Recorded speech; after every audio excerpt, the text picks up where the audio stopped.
Today we are going to be talking about the top 5 Texas state parks. Now these are based off of my opinion and nobody else's, just from all the various state parks I have gone to. Texas has a very interesting geography, from deserts, mountains, some of the largest canyons on earth, to the largest barrier island on earth, to lush green forest. It's not all tumbleweeds and prairie dogs like some people like to think. We go from swamps, bayous, all sorts of geography, the part of the Great Plains. So we're going to go through my top favorite 5 state parks and let you see what you think, and would you disagree, or maybe there's another park you would like instead. Okay, let's talk about our first state park, Caprock Canyon State Park. Just an hour and a half south of Amarillo and an hour and a half north of Lubbock in the Panhandle and the Rolling Plains. Now this is maybe how you typically would visualize Texas. It has red dirt canyons, does have the prairie dogs and tumbleweeds, but it also has one of the last remaining herds of free-range bison. It's not just in Yellowstone, it's here in Texas as well. Original descendants of the free-range bison, these were donated from the Jaggy Ranch when they had the mass slaughter in 1877. They were kept there all the way till 1997.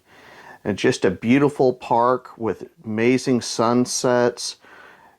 Incredible geology of this park spans about 14 to 15,000 acres. All in the Panhandle, just drop dead gorgeous, and it must be on your must-see place in Texas. Just drop dead gorgeous if you're looking for a place that's kind of your iconic Texas. Now let's talk about our next state park, Caddo Lake State Park. Named after the Caddo Indians, which used to inhabit the area. It is a drop-dead gorgeous lake, the only non-man-made lake in the whole state of Texas. Formed around the year 1800s, sitting on the Big Cypress Bayou. It has wonderful scenery, cypress forest, green. It's our equivalent to a rainforest, receiving over 50 inches of rain. Doesn't quite meet the definition of rainforest, but just the most beautiful greenery that you'll find in the state of Texas. Bordering near Louisiana, right there in East Texas.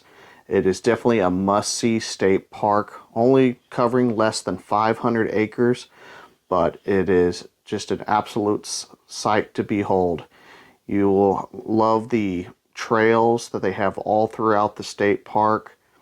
It is just a nice park to just lounge around and have absolute tree cover through all the trails and anywhere you go. It's a wonderful place. I would highly recommend Caddo Lake State Park. Now, clearly, if we're going to talk about Texas state parks, we got to include the Texas Gulf Coast. There are 3 amazing state parks on the Texas Gulf Coast, but we're only focused on one. And I'll be honest, I'm a little biased. I just happen to live next to it, and that'll be Mustang Island State Park. Just a mere 20-25 minutes from the city of Corpus Christi. It is a wonderful state park covering over 3,000 acres and about 5 or so miles worth of coastline. It is ungroomed, meaning they don't rake the beaches, they don't remove the seaweed. The dunes are covered in lush green vegetation that you some of it you can't find anywhere else in the world. It's just only native to the state of Texas. So yes, if you're going to visit the state parks and visit the different geographies, you must see Mustang Island State Park right on the Texas Gulf Coast. For our next Texas state park, we need to talk about the Davis Mountains. Sitting in the Chihuahuan Desert, the Trans-Pecos region, the Davis Mountain State Park, the campsites are about 5,000 foot in elevation. And nearby Fort Davis sits the highest town in altitude in the whole state of Texas. Now this state park, you better give yourself a week, as it is only 37 minutes from another wonderful state park with the largest spring-fed pool on earth. Balmorhea State Park is definitely going to be on your must-see while you're there. Also, it's just 15 minutes from the actual fort of Fort Davis, a historical fort shut down in 1891, which will be definitely on your must-see. there. But once again, you're going to be also more stuff to see there in just another 15 minutes away. You're going to have the amazing McDonald Observatory. Now, this is a dark skies park, and so you don't even have to focus your eyes. You could see the bands of the Milky Way while you're there with no trouble at all. This is the darkest place I've ever camped in the entire state of Texas. Drop dead gorgeous scenery, lots of hiking if you enjoy that. This place will take your breath away, but you will need some time to visit all the surrounding areas as well. It's not just the state park. You will find yourself wanting to visit multiple places in the surrounding area. So, yes, I would highly recommend Davis Mountain State Park. Needs to be on your bucket list for the state of Texas. Now, for our last and final state park, we couldn't talk about Texas state parks if we can't talk about the most historical state park. True Texas history. That's Goliad State Park. On the San Antonio River, nearby the town of Goliad, sits our most historical state park, where one of the places where Texas was born. The second skirmish of the battle for our independence as a sovereign nation, as the Republic of Texas, was fought. This has gorgeous Spanish mission built back in the 1730s. And it was restored by the CCC, the Silver Conservation Corps, back in the 1930s to, about 200 years after it had been built originally, to get it back to its formal glory.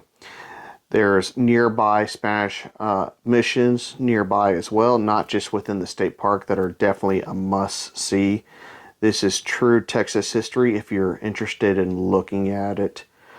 It definitely has to be a must-see if you're into history.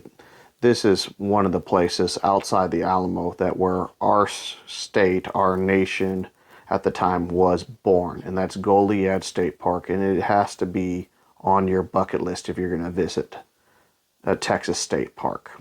So what did you think about my 5 must-see Texas state parks? Would you have picked these? Would you have picked another state park? Put it in the comments. There are 89 wonderful state parks and more under development and on their way. Clearly, I couldn't pick all of them. I just picked the 5 that I thought were the most interesting. Now, if you liked this video, give it a thumbs up, a subscribe, and let us know if you want to see another one of these videos. I may make a part 2 if we get enough views, enough thumbs up. Let us know in comments if you'd like to see a second video on Texas's state parks. But if not, this is Adam with T260, and have a wonderful camping day.